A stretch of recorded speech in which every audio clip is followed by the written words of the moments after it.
오늘도 예배 오신 여러분들을 주님의 이름으로 환영하고 축복합니다. 가을이 시작된 10월 달입니다. 우리 옆에 분에게 이렇게 인사할까요? 가을이 왔습니다. 네, 하나님이 이렇게 계절을 바꿔주시는 게 얼마나 신기하고 계속 더우면 너무 힘들 것 같죠? 네, 더 더위가 지나간 것 같습니다. 이 시간 우리 하나님 앞에 하나님의 은혜로 이 쓸데없는 자 함께 고백하며 찬양하며 나아갑시다. 우리 함께 박수 치면서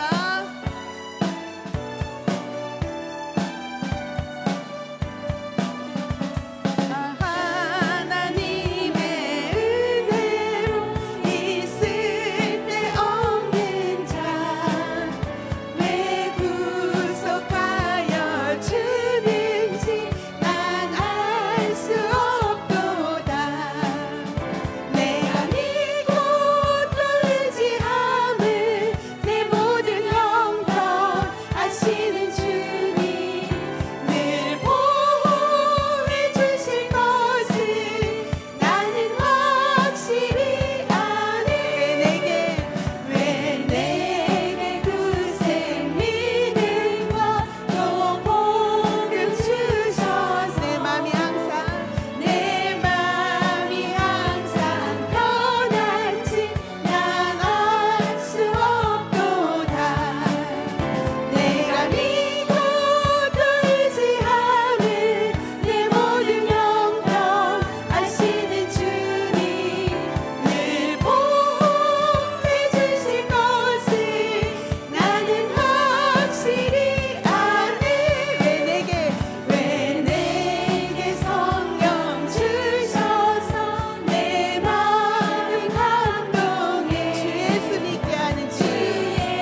명절을 맞아 우리의 삶을 채우시는 하나님의 은혜를 또 여러분 가정마다 여러분에게 넘치기를 간절히 소망합니다. 그리고 그런 의미에서 서로 축복하는 시간 갖겠습니다.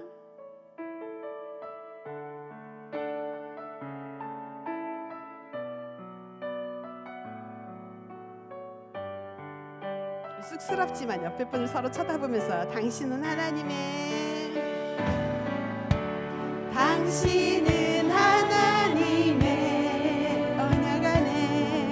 언약 안에 있는 축복의 통로 당신을 통하여서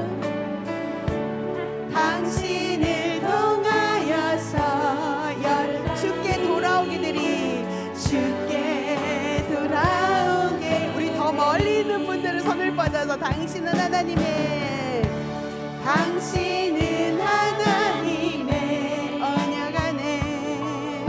언약 안에 있는 축복의 통로 당신을 통하여서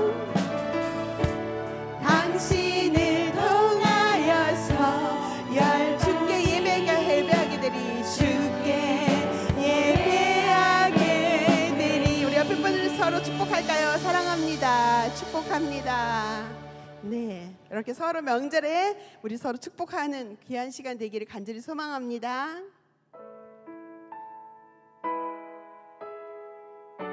우리의 일상을 통해 하나님께 영광 돌리기를 함께 찬양으로 고백하겠습니다.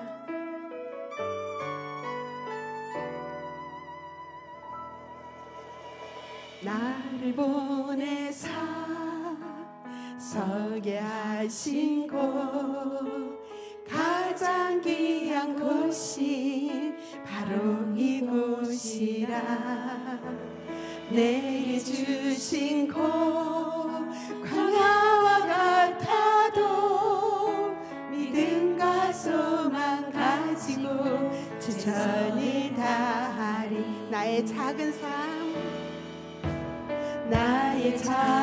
삶 주께 드릴 때 나의 삶을 통해 주 영광 받으리. 내게 맡기신 가장 귀한 이곳 감사와 순종으로 오늘을 살리라.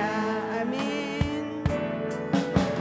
나의 일상을 통해 하나님께 영광을 나의 일상을 통해 생명의 복 아멘. 내게 맡기신 이곳 나를 부르신 곳에 하나님의 나라가 이루어지길 원합니다.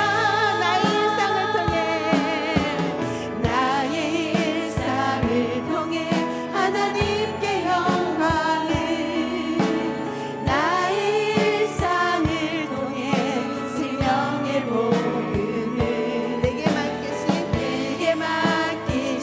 이곳 나를 부르신 곳에 하나님의 나라가 이루어지길 원합니다. 2절 나의 작은 삶 주께 드릴 때 나의 삶을 주 영광 받으리. 주 영광 받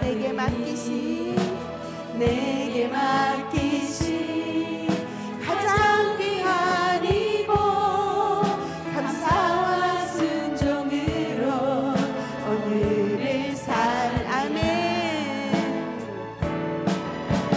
나의 일상을 통해 하나님께 영광을 나의 일상을 통해 생명의 복음을 내게 맡기신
작은 나를 부르신 뜻을 작은 나를 부르신 뜻을 나는 알 수 없지만 알 수 없지만 오직 감사와 순종으로 주의 길을 가리라. 때론 내가 연약해져도 주님 날 도우시니 주의 놀라운 그 계획을 나는 믿으며 살리. 아멘. 날 부르신 내 생각보다 크고 날 향한 계획 나의 지혜로 증명 못하나 가장 좋은 길로 가장 완전한 길로 오늘도 날 이끄심이 날 부르신 내 생각보다 크고 날 향한 계획 나의 지혜로 증명 못하나 가장 좋은 길로 가장 완전한 길로 오늘도 날 이끄심이 날 부르신 아멘. 내 생각보다 크고 날 향한 계획 나의 지혜로 증명 못하나 가장 좋은 길로 가장 완전한 길로 오늘도 날 이끄심이 신실하신 주를 찬양해. 신실하신 주를 찬양. 하나님, 오늘 우리가 부른 찬양처럼 내 삶을 주님의 부르심 안에 두신 것을 감사드립니다. 늘 주님의 음성에 순종하며 어디서든 주님의 영광을 드러내는 삶 되게 인도하여 주시옵소서. 이 시간 함께 기도하며 나아갑시다. 하나님 우리가 주님의 뜻 안에서 흔들림 없이 믿음의 길을 걸어가게 주님 인도하여 주시옵소서. 우리를 부르신 그 주님의 음성에 온전히 순종하는 자 되게 인도하여 주시옵소서.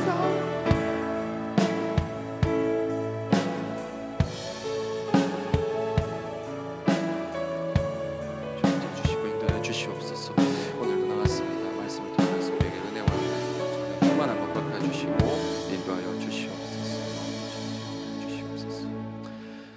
사랑의 하나님 아버지, 오늘도 하나님의 뜻을 다 알 수는 없지만 그러나 주님의 뜻을 신뢰하면서 이 자리에 또 나왔습니다. 한 분 한 분의 심령 가운데 주님 찾아가 만나 주시고 위로하여 주시고 또 복 주시고 성령 충만함 허락해 주셔서 하루하루 주님과 동행해 나가는 우리 모두가 되게 하여 주시옵소서. 주님, 우리 목자로 섬기는 모든 한 분 한 분 주님 축복해 주시기를 원합니다. 목장 가운데 늘 주님의 은혜와 화목함이 넘쳐나게 해주시고 섬김의 기쁨이 날마다 충만하실 수 있도록 우리 목자들, 부목자들 늘 붙들어 주시옵소서. 주님, 이 시간 함께 하나님의 말씀을 나누고자 합니다. 주님께서 우리에게 정말 듣는 귀와 좋은 마음 허락하여 주셔서 이 말씀이 우리의 심령 가운데 귀한 은혜로 다가오게 하여 주시옵소서. 또한 우리 목장 가운데 가서 이 모임을 잘 인도하고 또 목원들을 잘 섬길 수 있게 되기를 소망합니다. 주님 함께 해주셔서 날마다 우리가 주님 앞에 의지하며 나아감으로 우리 목장들을 또 교회를 건강하게 세워나가는 우리 모두 되게 하여 주시옵소서. 또한 정말 자신의 모든 것을 드려서 헌신하는 이들입니다. 주님, 목자들, 부목자들 삶 가운데 축복하여 주셔서 섬김의 기쁨이 날마다 넘쳐나게 하여 주시옵소서. 모든 것 맡겨드리오며 우리를 사랑하시는 예수 그리스도의 이름으로 기도드리옵나이다. 아멘. 할렐루야. 환영합니다. 네, 오늘 함께 나눌 우리 하나님의 말씀 먼저 읽도록 하겠습니다. 하나님의 말씀은 창세기 12장 1절부터 9절까지의 말씀입니다. 다 함께 일어나셔서 하나님의 말씀을 독하시겠습니다. 여호와께서 아브라함에게 이르시되 너는 너의 고향과 친척과 아버지의 집을 떠나 내가 내게 보여줄 땅으로 가라. 내가 너로 큰 민족을 이루고 내게 복을 주어 내 이름을 창대하게 하리니 너는 복이 될지라. 너를 축복하는 자에게는 내가 복을 내리고 너를 저주하는 자에게는 내가 저주하리니 땅의 모든 족속이 너로 말미암아 복을 얻을 것이라 하신지라. 이에 아브라함이 여호와의 말씀을 따라갔고 롯도 그와 함께 갔으며 아브라함이 하란을 떠날 때 75세였더라. 아브라함이 그의 아내 사레와 조카 롯과 하란에서 모은 모든 소유와 얻은 사람들을 이끌고 가나안 땅으로 가려고 떠나서 마침내 가나안 땅에 들어갔더라. 아브라함이 그 땅을 지나 세겜 땅 모래 상수리 나무에 이르니 그때 가나안 사람이 그 땅에 거주하였더라. 여호와께서 아브라함에게 나타나 이르시되 내가 이 땅을 내 자손에게 주리라 하신지라. 자기에게 나타나신 여호와께 그가 그곳에서 제단을 쌓고 거기서 베델 동쪽 산으로 옮겨 장막을 치니 서쪽은 베델이요 동쪽은 아이라. 그가 그곳에서 여호와께 제단을 쌓고 여호와의 이름을 부르더니 점점 남방으로 옮겨갔더라. 이것은 하나님의 말씀입니다. 아멘. 우리 단현 목사님의 설교 영상을 함께 시청하시겠습니다.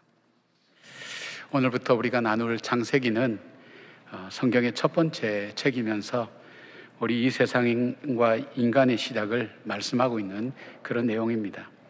이 부분은 두 부분으로 나누어져 있어요. 1장부터 11장까지는 인류의 운명을 결정하는 네 가지 사건을 중심으로 다루고 있습니다.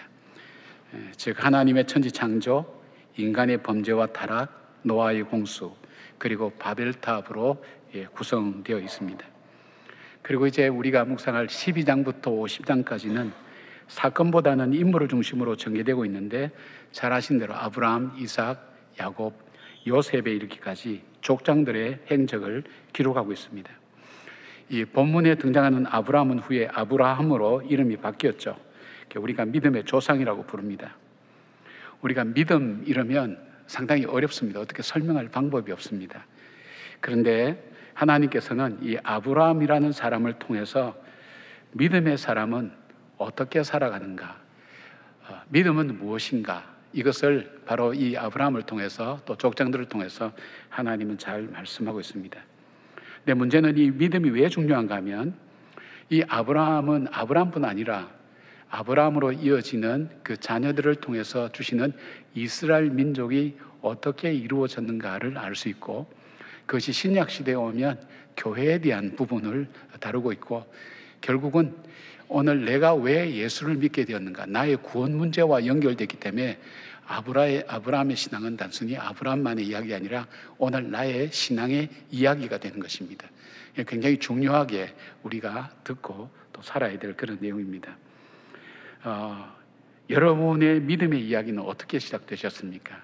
오늘 주일날 교회 나와서 예배를 드릴 때까지의 여러분의 신앙은 어떤 모습으로 시작되었는지 우리가 생각해 보시면서 하나님께서 오늘 우리에게 주시는 말씀이 뭔지를 우리가 함께 나눴으면 좋겠습니다. 믿음이라는 것은 두 가지가 있어야 성립된다 그랬죠. 믿음의 대상을 알아야 되고 믿음의 내용이 있어야 믿음이 형성이 됩니다. 구성이 됩니다. 그래서 이 아브라함의 이야기는 하나님에 대한, 우리 믿음의 대상 하나님에 대한 이야기와 그리고 무엇을 믿는지 믿음의 내용에 대한 이야기로 구성되어 있기 때문에 이분들의 행적을 이렇게 찾아가다 보면 믿음이라는 게 이런 거구나, 믿음으로 산다는 것은 이런 것이 삶이구나 하는 것을 우리가 알게 됩니다. 그래서 세 가지로 말씀드리려고 합니다. 내용이 조금 길어서 2부 예배는 하다가 반을 잘라서 그냥 거기서 중단했는데 아무튼 다 말씀드리지 못할 것 같아서 미리 결론부터 좀 말씀드릴게요. 첫 번째는 믿음의 시작은 하나님께서 오심으로, 우리에게 찾아오심으로 시작되었다는 것. 두 번째로 말씀드린 것은 믿음의 성장은 하나님 말씀에 순종할 때 믿음의 성장이 이루어집니다. 우리가 그리스도의 장성한 분량까지 믿음이 자라야 된다 그러지 않습니까? 믿음이 자라기 위해서는 하나님 말씀에 순종할 때마다 조금씩 성장해 가는 것을 볼 수 있습니다. 그리고 믿음의 견고함이라는 것은 어떻게 형성되는가? 여러분이 견고한 믿음 갖고 싶잖아요. 세상 흔들리고 사람들을 주를 떠나도 나는 주를 섬기고 의지하리라, 그 찬양처럼 나는 흔들리지 않는 믿음을 가졌으면 좋겠다. 근데 이 흔들리지 않는 믿음은 어디서부터 이루어지는가? 예배를 통해서 세워지고 이루어진다는 것을 말씀드리려고 합니다. 이 세 가지 믿음에 대한 이야기를 우리가 함께 나누면서 오늘 저와 여러분의 신앙 고백이 정말 하나님 앞에 헌신되며 이 믿음의 조상들을 따라서 바로 우리의 믿음이 믿음의 원형이죠. 아키타이브라 그러죠. 그 원형을 잘 찾아나가는 그런 계기가 되기를 바랍니다. 첫 번째로 믿음이란 하나님께서 찾아오셔서 말씀하심으로 시작되었습니다. 하나님께서 우리를 찾아오신 것을 우리는 부르심 혹은 소명이라고 말씀합니다. 우리가 부르심, 소명하면 사명에 대한 얘기를 주로 하는데 이것보다 더 중요한 것이 있다면 나 같은 죄인을, 나 같은 사람을 하나님이 부르셔서 하나님의 자녀 삼아 주신 것을 말합니다. 그러니까 하나님께서 오심으로 믿음은 시작되었다는 것을 말씀합니다. 1절에 보면 굉장히 중요한 표현이 나옵니다. 여호와께서 아브라함에게 이르시되라고 시작되고 있죠.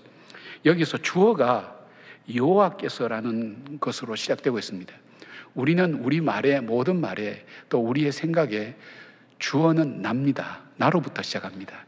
그런데 오늘 나의 믿음은, 믿음이라고 하는 것은 하나님으로부터 시작됩니다. 하나님으로부터, 여호와께서. 믿음의 시작은 하나님께서 아브라함의 인생에 개입하면서부터 시작된 것입니다. 성경에 보면 하나님의 이름에 대한 여러 가지 이렇게 호칭이 나오는데 엘로힘이라고 이렇게 많이 씁니다. 엘로힘은 주로 하나님의 여러 속성 중에서 하나님의 능력을 말할 때 엘로힘이라는 표현을 씁니다.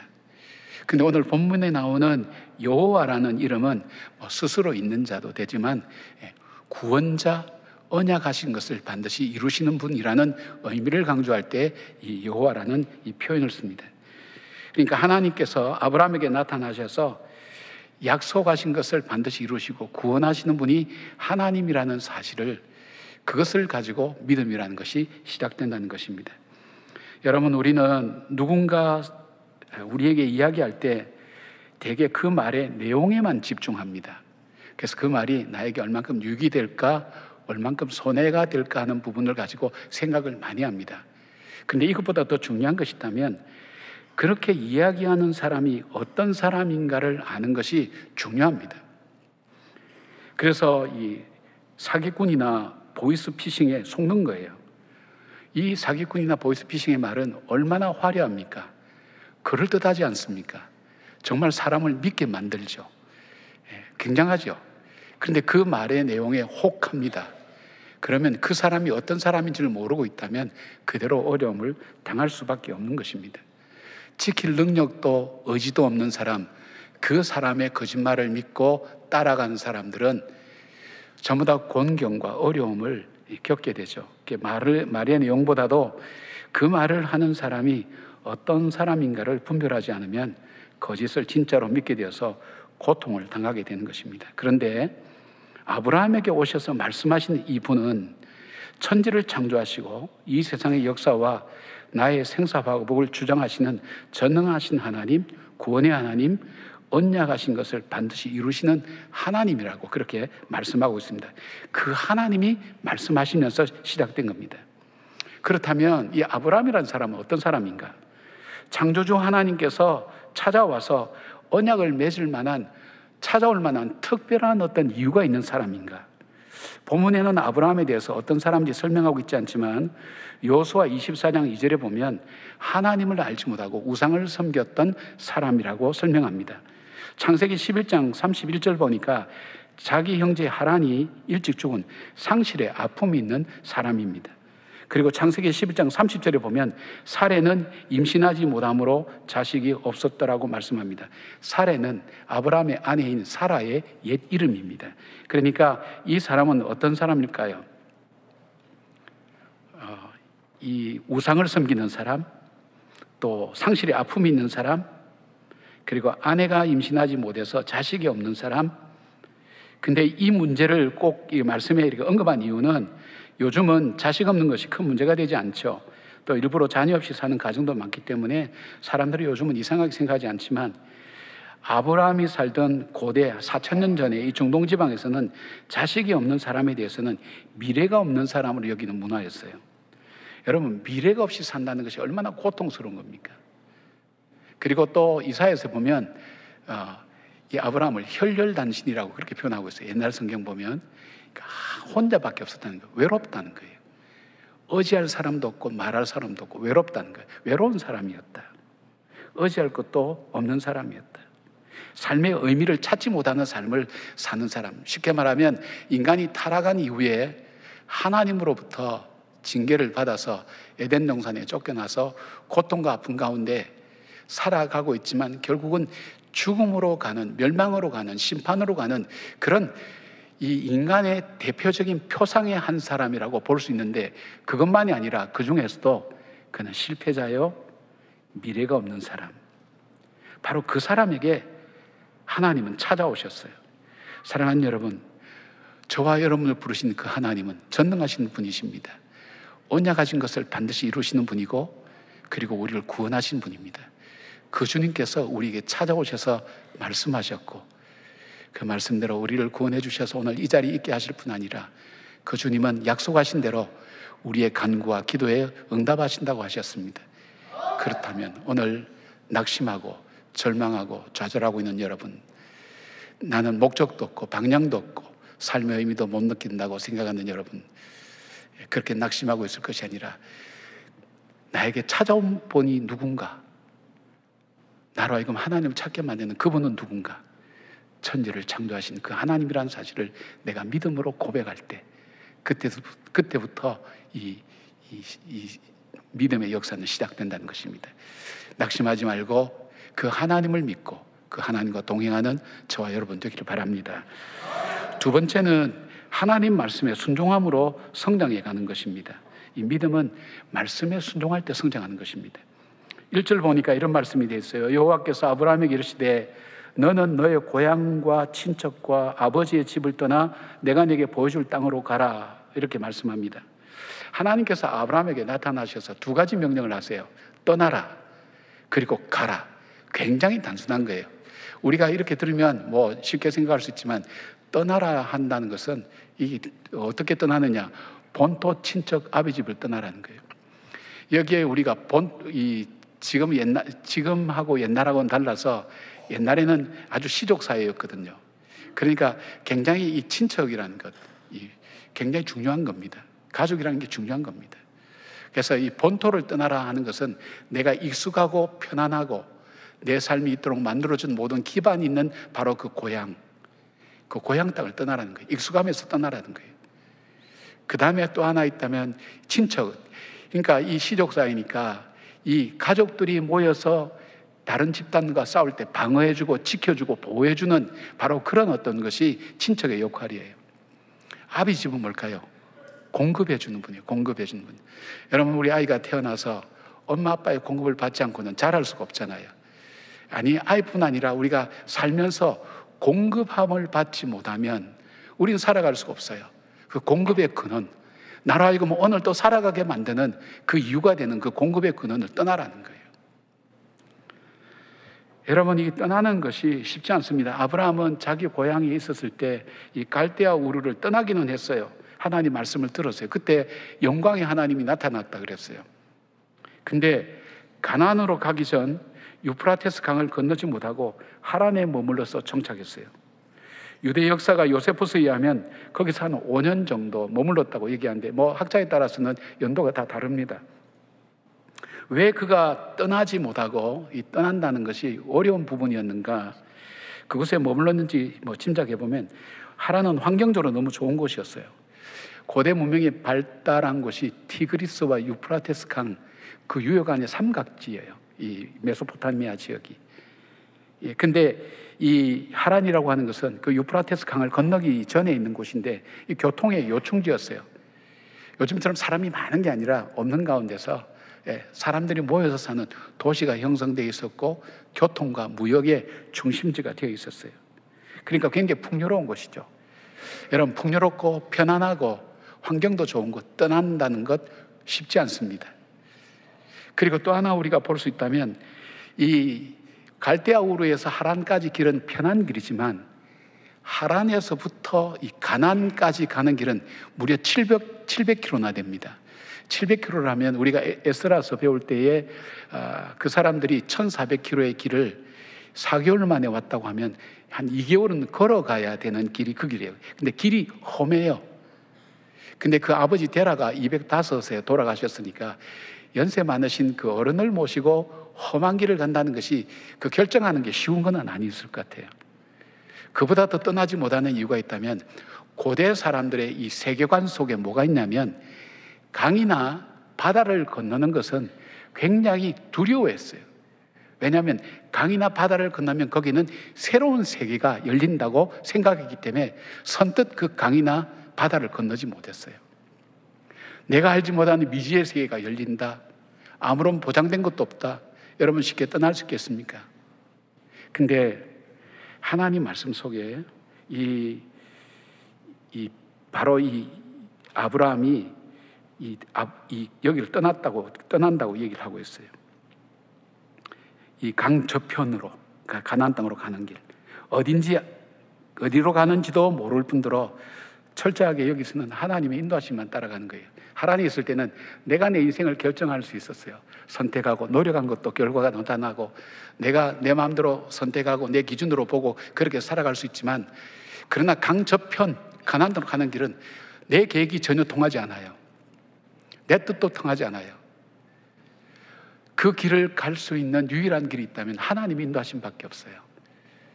그러니까 인간적으로 말하면 굉장히 두려운 길이에요. 불안한 길이에요. 보장이 없는 길이에요. 여러분, 우리가 행동에 옮길 때에는 보장된 게 있어야 움직여요. 그 보장된 게 없어요.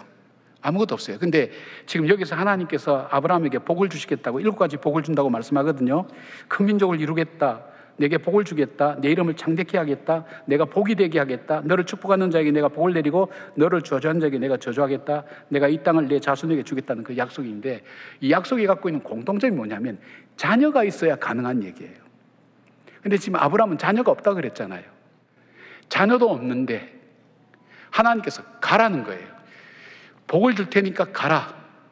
그리고 하나님께서 말씀하신 게 뭐냐면 내가 너에게 보여준 땅도 아니에요. 이 하나님 말씀이 젖과 꿀이 흐르는 가나안 땅을 주겠다 하면 참 좋은데, 그게 아니라 이 보여준 땅도 아니고 보여주는 땅도 아니고 미래형으로 내가 내게 보여줄 땅으로 가라. 증거는 아무것도 없어요. 증거는 하나밖에 없어요. 하나님의 말씀밖에 없어요. 가라 그럴 때에 아브라함 입장에서 갈 수 있겠습니까?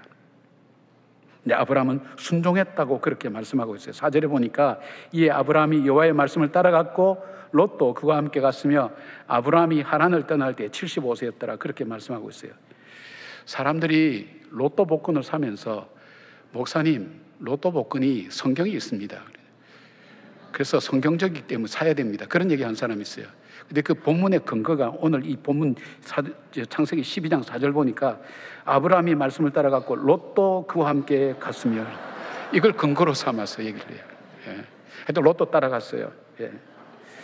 여호와의 말씀을 따라갔고라는 표현은요, 히브리어로 와일레크라는 표현인데 이 단어의 의미는 하나님이 명령하신 그 명령에 의문이나 의심을 갖지 않고 거리낌 없이 단호하게 결단하고 순종하는 모습을 보여주는 표현입니다. 그렇다면 왜 하나님께서 아무것도 보여주지 않고 보여줄 땅이라고만 말씀하시고 가라고 하셨을까요? 그것은 아브라함이 자신의 계산이나 판단을 따라가는 것이 아니라 하나님의 말씀을 따라 믿음으로 순종하도록 하기 위함이었어요. 아브라함은 갈 바를 알지 못했어요. 하나님 말씀을 따라 순종하며 떠날 수 있었어요. 여러분의 신앙은 어디쯤 와 계세요?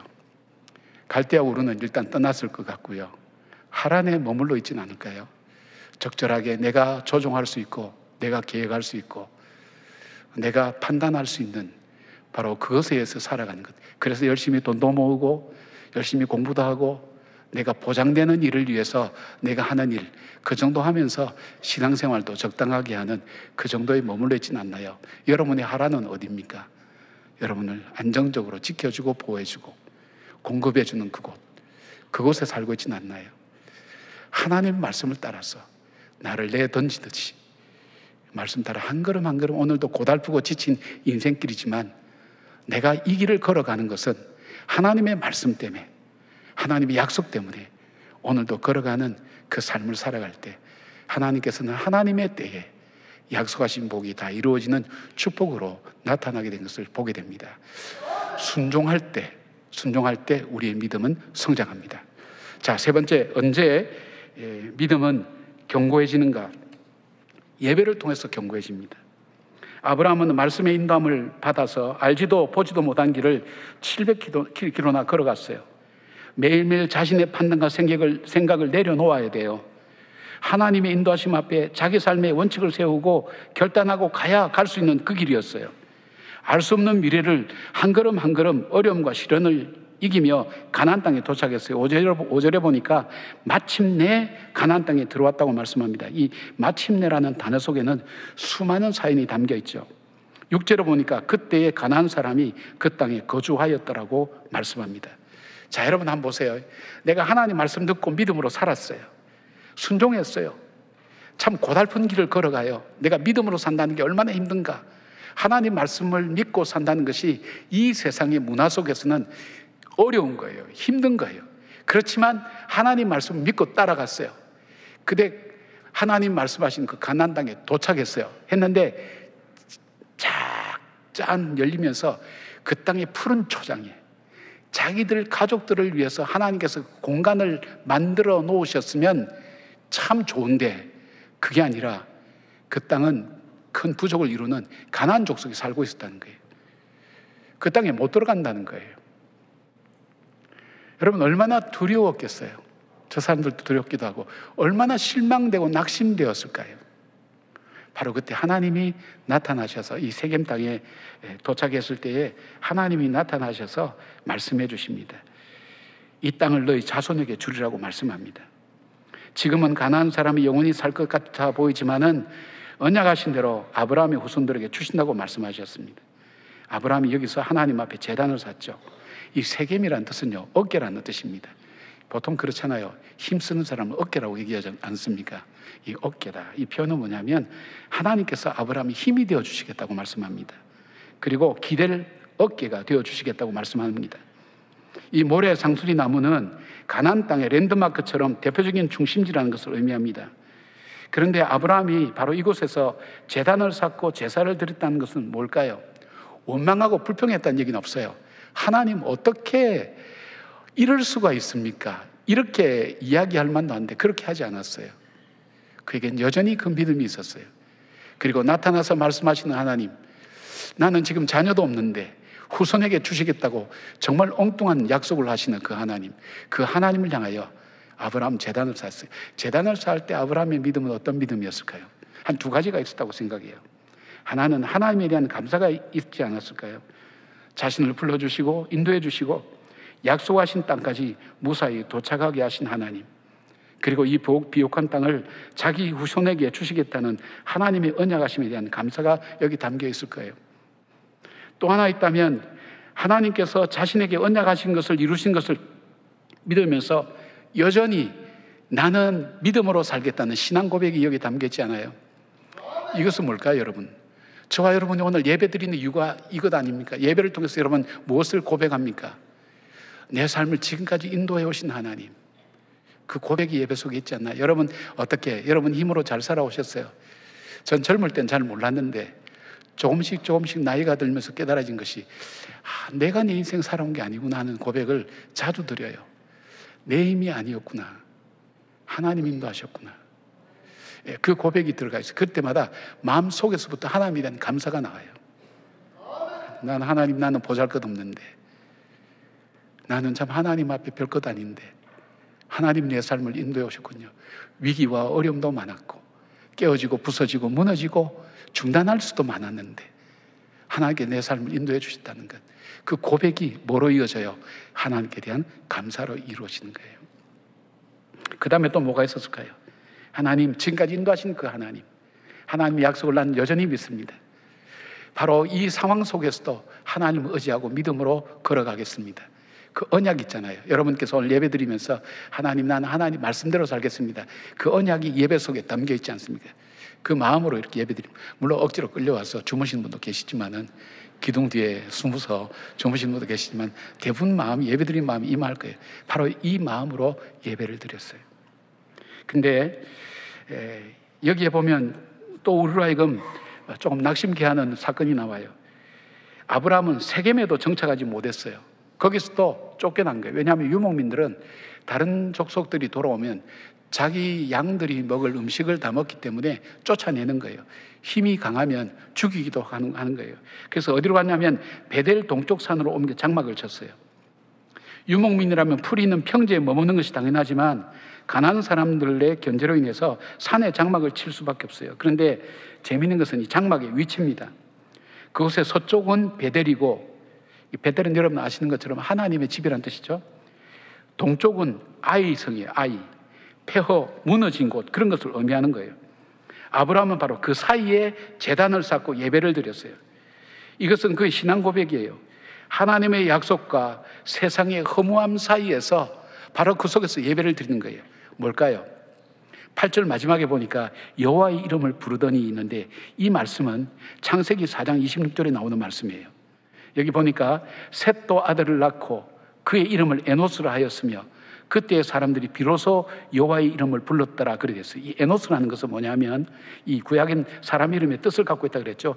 연약한 인간, 죽을 수밖에 없는 존재, 허무한 인간이라는 뜻을 가지고 있어요. 사람들이 언제 여호와 하나님을 불렀느냐? 인생을 살면서 인간은 연약한 존재구나, 인간은 죽을 수밖에 없는 존재구나, 그것을 깨달을 때 그때서야 비로소 여호와 이름을 불렀다고 그렇게 이야기하고 있어요. 불렀다는 뜻은 예배하다라는 의미가 있어요.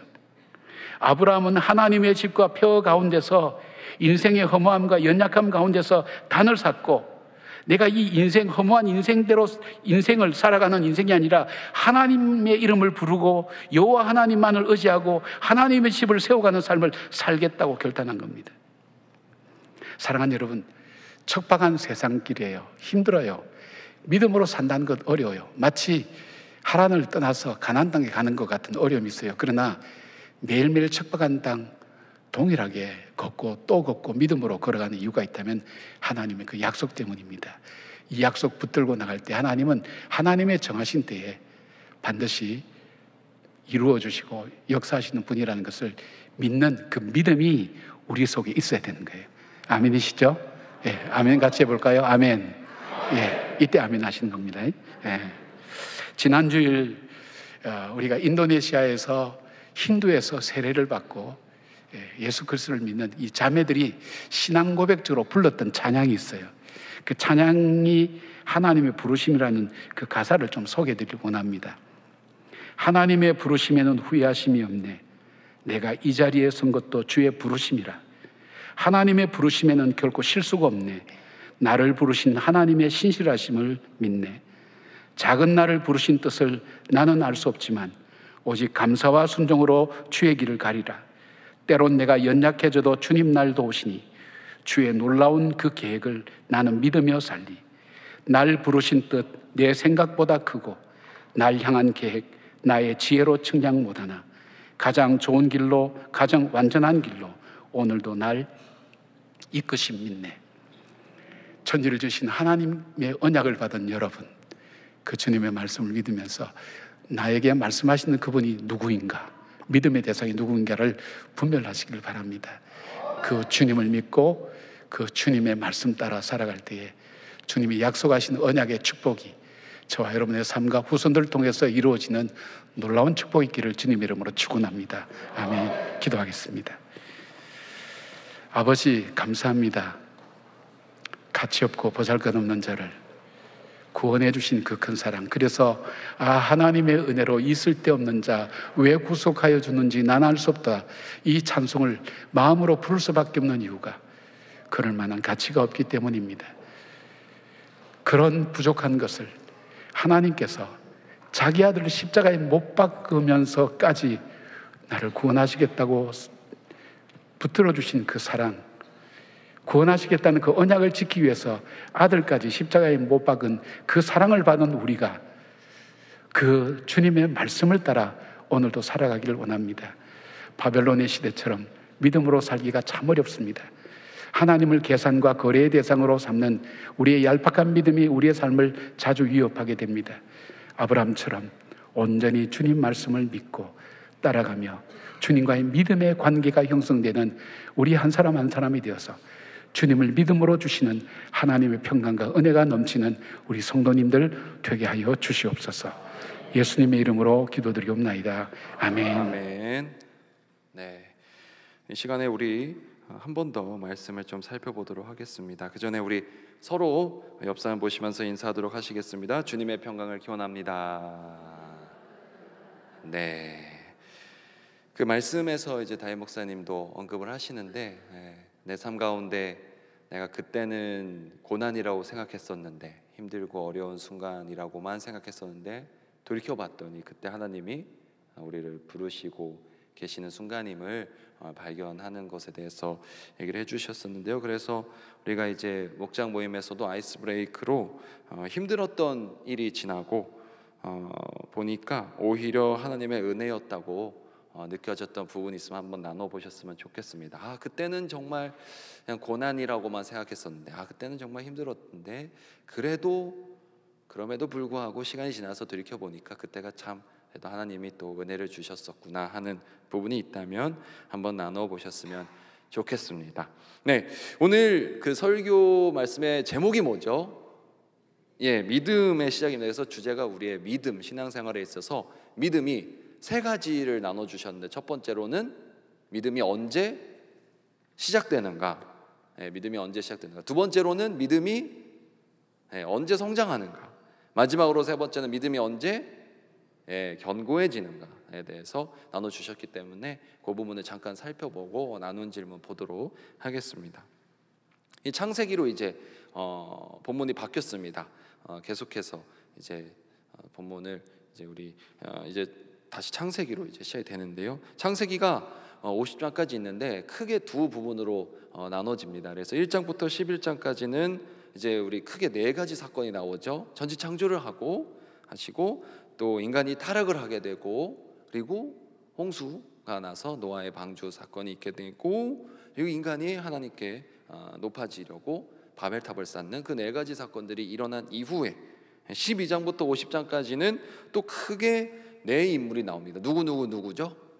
아브라함, 이삭, 야곱, 요셉. 그래서 이 시기를 이제 족장사를 다루는 그 크게 창세기를 두 부분으로 나누는데, 12장은 그 뒷부분이 시작되는 첫 장이라고 볼 수가 있습니다. 그런데 이 아브라함이 갖고 있는 의미가 크다 하면서, 아브라함이 왜 중요하냐, 아브라함의 그 믿음이 신약으로 와서 또 신약을 해서 이어서 오늘날 우리의 삶까지 영향을 주기 때문에, 그래서 이 신앙이 단순히 과거의 이야기에 끝나는 것이 아니라 나 자신의, 저와 여러분의 구원의 문제 그리고 신앙의 문제와 직결되기 때문에 그래서 중요하다. 근데 믿음에는 두 가지가 항상 있다고 말씀하시는 것 같아요. 믿음에는 내가 무엇을 믿을 것인가, 그래서 대상에 대한 부분, 내가 그리고 그래서 믿음을 어떻게 고백하고 있는가, 무슨 믿음을 갖고 있는가, 이 내용에서 믿음의 대상과 내용이 있는데, 그 믿음이 오늘 이 아브라함의 행적 속에서 어떻게 시작하고 성장하고 또 확고해지는지 한번 살펴보자 하는 것이 오늘 말씀의 내용이었습니다. 첫 번째로, 그래서 첫째, 둘째, 셋째가 나오는데, 첫 번째로 우리 첫째 한번 함께 읽어보실까요? 시작. 믿음은 하나님께서 찾아오셔서 말씀하심으로 시작됩니다. 네, 믿음은 우리 인간이 스스로 내가 결단을 가지고 내가 하나님을 만나리라, 내가 믿음을 가지리라 할 때 생겨나는 것이 아니라 거꾸로 언제요? 하나님이 우리에게 찾아오실 때, 찾아오셔서 말씀해 주실 때 믿음이 시작된다라는 것을 이야기하고 있습니다. 이 아브라함의 어떤 모습에 대해서 말씀을 오늘 설교에도 나오는데, 아브라함이 특별한 능력이 많이 출중이 있었거나 또는 아브라함의 상황이 아주 좋았던 상황이 아니죠. 아브라함이 어떤 상황이었습니까? 아브라함은 원래는 하나님을 알지 못하고 우상을 섬기던 집안의 사람이었습니다. 그런 배경을 갖고 있었어요. 그리고 형제도 또 죽음을 맞이하게 되고, 또 무엇보다도 가장 큰 문제가 있었는데, 말씀에도 나왔지만 자식이 없다는 거. 아내가 임신을 하지 못해서 자녀가 없다라는 그런 상황이었습니다. 지금이야 자녀 계획을 갖지 않고 살아가는 부부들도 있지만, 그때는 자녀가 없다는 것은 곧 미래와 희망과 모든 것이 없다는 것을 의미했기 때문에, 그런 암울한 상황 속에서도 하나님께서 말씀하신 내 말씀을 따라서 떠나라고 말씀하시는 그 하나님. 그럴 때 이제 하나님께서 먼저 찾아와서 약속해 주시는 거죠. 12장 1절 말씀 오늘 우리가 통해서 바라볼 수가 있습니다. 그리고 말씀에서 또 예시를 들어주시는 부분이 아브라함뿐만이 아니라 여호수아 역시 모세가 죽고 난 이후에 내가 어떻게 이 백성들을 이끌고 전쟁을 수행할 수 있을까 고민하던 가운데 하나님께서 먼저 찾아와서 말씀해 주시죠. 두려워하지 말라. 이렇게 말씀해 주시는 하나님에 대해서 우리가 또 묵상하고 발견할 수 있으면 좋겠습니다. 그래서 우리 기독교 신앙이 오늘의 핵심은 가장 중요한 것은 무엇이냐면 우리 인간의 힘으로 하나님께 이르는 우리가 인간의 힘으로서 하나님께 다다르는 그런 종교가 아니라 하나님이 낮고 낮은 우리에게 이 땅에 오셔서 우리를 위해 찾아오시는 하나님이 우리를 위해 내려오시는 그런 은혜가 있는 신앙임을 우리가 기억하셨으면 좋겠습니다. 근데 이 과정 속에서 우리가 발견할 수 있는 것이 무엇이냐면 돌이켜 봤을 때 그런 아브라함의 그런 연약한 부분 가운데서 하나님이 찾아 말씀해 주셨듯이 내 삶의 실패와 고난의 순간이 곧 하나님이 나를 부르시고 계시고 찾아오셔서 말씀하고 계시는 순간임을 우리가 기억하셨으면 좋겠습니다. 두 번째로는 이제 그렇게 믿음이 시작이 됐어요. 믿음이 시작이 되면 이제 어떻게 돼야 되죠?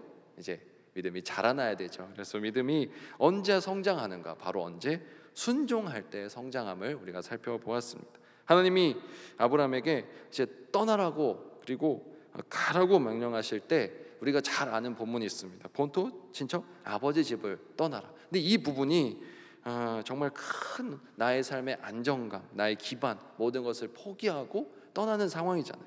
하나님께서 그렇게 요구하시는 거죠. 근데 이제 아브라함의 아버지 데라가 이 가족들을 데리고 처음에 갈대아 우르에서 떠나서 가나안 땅으로 가다가 중간에 어디에 머무릅니다. 어디일까요? 오늘의 퀴즈. 하란입니다. 하란. 그래서 하란에 가다가 이제 거기 눌러 앉죠. 왜냐하면 하란이 너무 풍요한 지역이었으니까요. 풍요한 지역이고 또 여기서 또 내가 어느 세월에 가나안까지 가나 나도 이제 좀 쉬어야지 하면서 이제 멈춘 것이죠.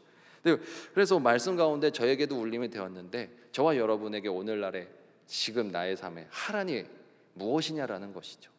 하나님의 말씀에 내가 순종하고 나아가야 되는 것은 머리로는 아는데 발길이 떨어지지 않도록 막고 있는 것들, 나의 믿음이 성장하는 것을 방해하고 있는 나의 삶 속에 하란에서 이제 우리가 떠나서 가야 하는 것이죠. 그래서 그것을 한번 생각해 봤으면 좋겠습니다.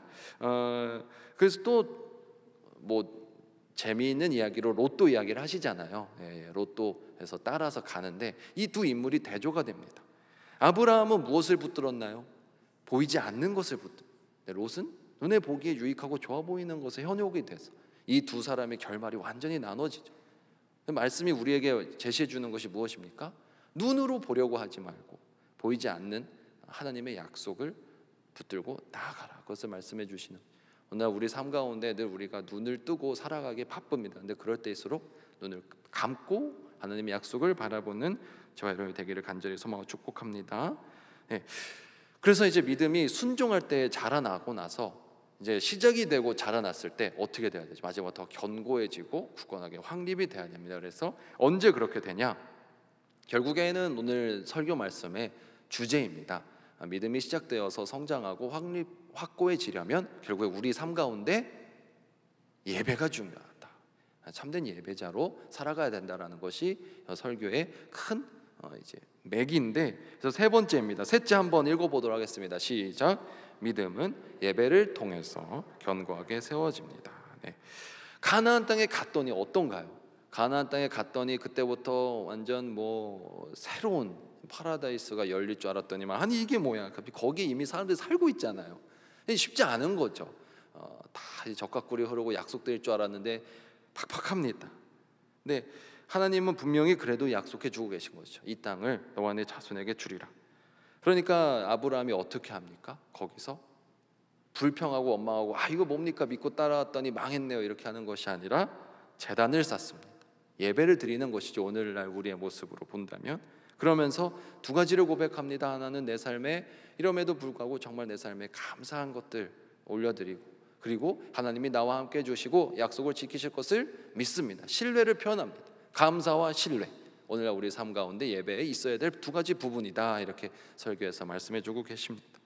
그리고 이 부분이 정말 멋진 것 같아요. 저희 담임 목사님이 참 표현을 너무 잘하셨어요. 베델과 아이 사이. 베델은 무슨 뜻이죠? 하나님의 집. 벳엘, 하나님이니까 벳은 집이고, 그래서 벳엘이고, 그 다음에 아이성은 무너졌던 폐허를 상징합니다. 하나님의 집과 이 폐허 사이에서 예배를 드렸다는 것이죠. 내 삶에도 이 하나님의 뜻, 내 삶의 무너진 영역 가운데서 우리가 그 늘 치열함이 있지만 하나님의 뜻을 발견하다가도 다시 내 삶을 보면은 무너져 있고, 이 가운데에서도 우리는 어떻게 해야 된다? 그 중심에서 예배를 드려야 된다라는 것을 오늘 말씀이 이야기해 주고 있습니다. 내 자신의 연약함을 내려놓고 힘든 상황에 바라보지 않고 주님 바라보며 예배할 때 그 믿음이 결국에 더 견고해짐을 오늘 말씀이 이야기해 주고 있습니다. 그래서 우리가 어떻게 살아가야 된다? 삶 가운데 주일날 예배를 드림으로써, 공예배를 통해서, 또 내 삶 속에서 삶의 예배를 통해서 하나님을 의지하면서 감사와 순종으로 나아갈 때 어떻게 하신다? 하나님께서는 반드시 저와 여러분에게 해주신 약속을 어떻게 하실 것이다? 이루어 주실 것이다 라는 것이 말씀입니다. 아멘. 예, 제가 요약을 잘 해드렸나요? 아유, 감사합니다. 네, 저도요, 자기 전에도 듣고 일어나서도 듣고 담임 목사의 설교 영상을 아주 열심히 시청했답니다. 네, 결국에는 우리가 목장에서 목장 모임을 인도할 때 결국엔 말씀을 여러 번 듣는 것이 최고의 방법인 것 같습니다. 그래서 제가 설명드리는 것보다 원저자가 있으시잖아요. 물론 원저자는 하나님이시지만 그것을 통해서 성령의 감동을 통해 담임 목사님 통해 주신 성경 그 말씀을 많이 좀 들어보시고, 요즘은 세상이 좋아져서 유튜브 영상으로도 얼마든지 다시 보실 수 있으니까, 그래서 많이 보시면서 묵상하신 이후에 목장에서 나눠주시면 감사하겠습니다. 3가지 질문입니다. 네,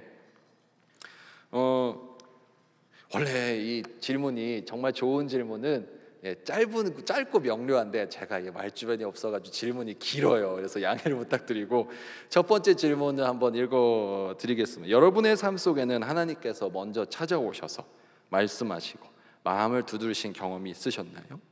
실패와 상실 혹은 예상치 못한 그런 은혜의 순간 속에서 하나님께서 나를 부르고 계시는구나 라고 깨달았던 기억이 있으신가요? 그리고 또 나는 그때 어떻게 반응했었는지 한번 나눠보시면 좋겠습니다. 길게 썼는데 결국에는 하나님이 나를 만져주시고 찾아와서 말씀해 주셨던 그 경험을 한번 나눠보셨으면 좋겠습니다. 그리고 여기 앉아 계신 분들은 그런 경험이 있으시기 때문에 다 오늘 여기 와서 앉아 계시잖아요. 사실 그렇죠. 하나님이 나를 불러주시고 말을 걸어주신 경험이 다 있으실 거예요. 그래서 한번 다시 나눠보셨으면 좋겠습니다. 이 12장이 그런 성경 전체에서 새로운 전환점이 한번 열리는 장면이거든요. 하나님께서 아브라함을 불러주시고 새로운 약속을, 그 역사를 시작해 가시는 장면입니다. 그러니까 우리 삶 가운데도 새로운 역사가 시작될 때는 항상 무엇이 있다? 고난과 어려움과 새롭게 떠나고 결단해야 되는 상황이 있다라는 것이죠. 그러니 바꿔 말하면, 혹시 오늘 여러분의 삶 가운데 지금 좌절이 있습니까? 실패가 있습니까? 고민이 있습니까? 장벽이 있습니까? 그러면 믿으십시오. 곧 새로운 시작이 열릴 것입니다. 저는 그렇게 확신합니다. 그래서 힘들수록 희망을 품을 수 있는 역설이 우리 안에 있어야 되는 것이죠. 그래서 그런 것을 좀 나눠보셨으면 좋겠습니다. 그리고 제가 저희 아내를 연애할 때부터 많이 데리고 가고 데려다 주고 이런 걸 좋아했어요. 근데 이제 저희 아내가 이게 항상 저랑 길이 많이 엇갈리는 거예요. 이렇게 어디서 출발해서 그럼 데리러 갈게 해서 이제 가는 거죠. 그러다 보면은 아내가 이제 오는 길하고 제가 가는 길하고 다를 때가 많더라고. 그래서 이제 아내가 하도 엇갈리고 막 오히려 헤매고 이러다 보니까 그다음부터 저한테 명령을 내렸습니다. 제발 그냥 날 찾아서 나오지 말고 그냥 가만히 있으면 내가 알아서 잘 찾아가겠다. 우리 삶의 모습이 그런 것 같아요. 하나님을 우리가 만나기 위해서 내가 좀 찾아보겠다고 자꾸 나서고 집을 나가고 먼저 출발하고 먼저 행동하고 결정하니까 하나님이 우리를 찾아오시다가도 기껏 가서 우리 헤매고 있는 우리를 또 데려오셔야 되는 상황이 많이 나타나는 것 같습니다. 하나님을 만나기 위해서는 우리가 가장 필요한 것은 인내하고 기다려야 되는 것이더라고요.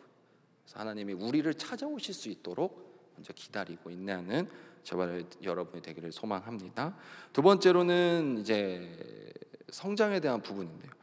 이번 질문입니다. 아브라함은 목적지가 사실 분명하지 않았어요. 그리고 약속이 눈에 보이지도 않았습니다. 그러나 그는 의심하지 않고 단호히 순종하는 모습을 보여줍니다. 그러니까 우리가 순종은 머리로 끝나는 것이 아니라 사실 행동이 있는 것이죠. 정말로 발걸음을 옮기느냐. 그래서 하나님께서 내게 주신 말씀이나 감동이나 그런 것이 분명히 있는데 내가 아직 순종하지 못하고 머뭇거리며 붙잡고 있는 나만의 하라는 무엇일까? 바꿔 말하면 나의 핑계는 무엇일까? 주저하게 만드는 불안은 무엇일까? 그것을 한번 나눠보셨으면 좋겠습니다. 그래서 우리가 참 핑계대기가 쉬운 세상이죠. 바쁘다, 힘들다, 아프다, 어렵다 이런 것들이 있지만 다시 한번 이런 것들을 우리가 찝어보고 내려놓고 다시 주님의 말씀에 순종하며 나아가실 수 있는 저와 여러분이 되기를 간절히 소망합니다. 네, 마지막으로는 이제 믿음이 견고해지는 부분인데 아브라함이 도착한 땅에는 이미 가나안 족속이 거주하고 있었습니다. 3번인데요. 현실은 불안과 위협으로 가득을 했지만 그는 먼저 예배의 자리를 세우게 됩니다. 참 쉽지 않은 것 같아요. 여러분 삶 가운데 큰 문제가 찾아왔을 때 그 문제에 집중하지 않고 함몰되지 않고 내가 예배부터 드려야지. 그것이 어찌 쉽던가요? 그렇지만 하나님이 그걸 원하고 계시고 기다리고 계시다라는 것이죠. 저와 이제 저희 가정 가운데 이제 어려움이 찾아올 때가 있습니다. 참 인간의 눈으로 봤을 때는 막막하고 또 도저히 해결이 되지 않고 이럴 때. 근데 저희 두 사람이 아내와 제가 날마다 그럴 때 오히려 결단하게 하는 것은 가정 예배를 다시 드리자. 가정 예배를 더 회복하자. 라고 결단하게 되더라고요. 저와 아내는 잘 아시겠지만 둘 다 목사입니다. 아내도 목사, 저도 목사. 근데 목사 부부라고만 해서 그렇게 되는 것이 아니고 저희 삶에 모두 해당되는 것 같습니다. 자녀가 아플 때 또는 가정 가운데 큰 어려움이 있을 때 내 삶 가운데 해결되지 않는 것만 같은 큰 고난이 찾아왔을 때 우리가 그 문제를 해결해 보겠다고 내 힘으로 어떻게 하는 것이 아니라 다른 사람을 만나고 다른 방법을 찾아보는 것이 아니라 제단을 쌓는 것, 내 삶의 예배를 회복하는 것이 우리가 가장 먼저 해야 될 일일 줄로 믿습니다. 그래서 내가 지금 그런 예배를 정말 사모하고 있는가, 고난 가운데서도 예배의 제단을 잘 쌓고 있는가, 이런 것들을 한번 나눠보고 좀 서로 많이 권면해 주셨으면 좋겠습니다. 이 목장 모임이요, 서로의 넋두리만 하다 끝나는 시간이 되지 않았으면 좋겠습니다. 그리고 서로 혼내고 정죄하고 평가해 주는 시간이 되지 않았으면 좋겠습니다. 목장 모임을 하는 이유는 무엇이죠? 은혜를 함께 나누고 권면하라는 시간이잖아요. 잘하고 있어, 나도 그래, 나도 힘들고 너도 참 힘들고, 그러나 우리가 힘내보자. 하나님이 우리와 함께 하실 거야, 도와주실 거야.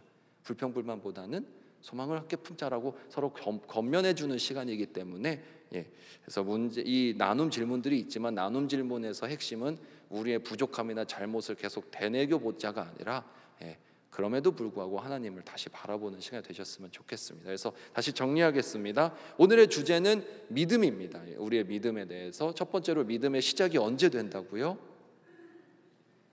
하나님이 우리에게 찾아오셔서 말씀해 주실 때, 그리고 두 번째로 믿음이 언제 성장한다고요? 우리가 순종하며 나아갈 때. 그리고 믿음이 언제 견고해진다고요? 예배를 드릴 때. 그래서 우리가 하나님이 찾아오실 때까지 말씀을 기다리고 순종함으로 믿음을 성장시켜 나가며 예배를 통해서 믿음을 확고하게 다져나가는 저희 모든 목자분들, 부목자분들 되시기를 주님의 이름으로 소망하고 축복합니다. 감사합니다. 광고 말씀 드리겠습니다. 하반기 행복 모임이 이제 시작을 해서 진행이 되고 있습니다. 행복 모임을 위해서 기도해 주시고 순서에 따라서 주차별 내용에 따라서 잘 진행해 주시면 감사하겠습니다. 추수감사 특별 새벽 기도회가 10월 13일부터 18일까지 일주일간 진행이 됩니다. 기다림, 그 거룩한 믿음이라는 주제로 13일부터 진행이 되고요. 그래서 찬양대, 마을 찬양대 순서와 안내 및 식당 봉사, 성기미 명단 잘 확인해 주시면 감사하겠습니다. 그리고 목장 지도자 위로회가 있습니다. 우리 목자 야유회가 있는데요. 10월 22일입니다. 10월 22일 수요일 오전 9시 30분 출발을 하고요. 평택 세계성막 복음센터로 가게 됩니다. 오늘 나눠드리는 그 마을별 목장 그 소식지에 QR코드가 들어있습니다. 그래서 한번 카메라로 찍어보시고 만약에 잘 안 되시면 마을 목사님께 이것 좀 도와주십시오라고 하시면 되십니다. 그래서 잘 도와드릴 거고요. 한용원 전도대 모임이 있습니다. 그리고 다음 주 수요 목장 지도자 모임은 아쉽게도 우리 추석 연휴로 인해서, 정말 아쉽네요. 추석 연휴로 인해서 휴강을 하게 됩니다. 그래서 각 각자의 자리에서 은혜의 시간을 보내시면 되실 것 같고요. 로뎀 갤러리, 로뎀 갤러리 아동 미술 대회가 접수 가운데 있습니다. 많이 신청을 해주시고요. 교육훈련 개강이 있습니다. 큐티 중급반, 중보기도학교, 전도폭발훈련학교 이제 개강을 앞두고 있습니다. 그 가운데 중보기도학교 68기에서 계속해서 훈련생을 모집하고 있습니다. 그래서 마을에 중보기도학교 아직 수료하지 못하신 분이 계시거나 또 한번 다시 은혜의 시간을 가지면 좋을 것 같은 분들 추천해 주시고 많이 신청해 주시면 감사하겠습니다. 네, 이것으로 광고까지 마치고요. 마을별 모임 장소로 이동하셔서 목장 모임 가지시면 될 것 같습니다. 수고하셨습니다. 네.